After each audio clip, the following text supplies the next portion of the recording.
folks who are criticizing it don't seem to have any ideas in terms of how to reduce costs, ensure millions of people get coverage for the first time, make sure that insurance is more secure. All right, now that was President Obama challenging Republicans to come up with their own ideas to fix health care, a challenge Republicans say they are glad to take. In a letter to Mr. Obama, 34 House Republicans say, quote, since the inception of the Affordable Care Act in 2010, many of us have offered countless alternative health care reform proposals.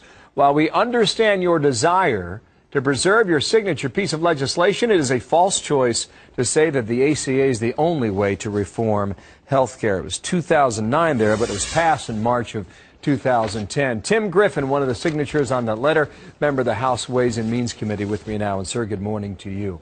Thank you for having me. All right, bring on the ideas. What would you do? What could you sell to this White House?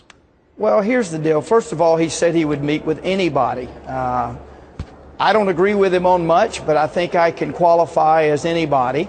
But the question is, why does the president want to keep doing things the old way, the old top-down, Washington knows best, one-size-fits-all approach where people in D.C. pick a couple of agencies like HHS and IRS and say, hey, that's the answer to the problem. That's the answer to the few folks that we've got to get insurance.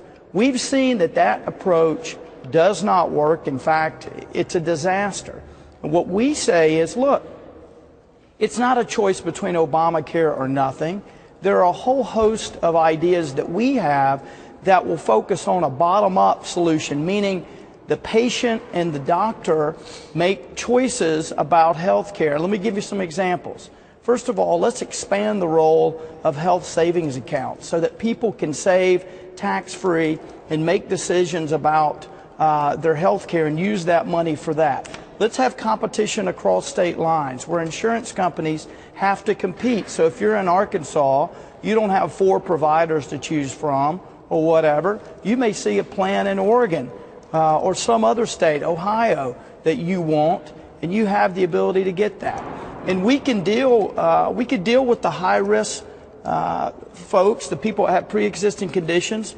We can have high-risk pools that deal with that, so we can address some of these problems that people feel like they're getting addressed with Obamacare, that small percentage, but we can do it in a way that doesn't wreck health care for everybody else. You know, a lot of these ideas, they came up in 2009 and 2010. They went nowhere. Now you're asking for an audience with the president on these ideas. Will you get it?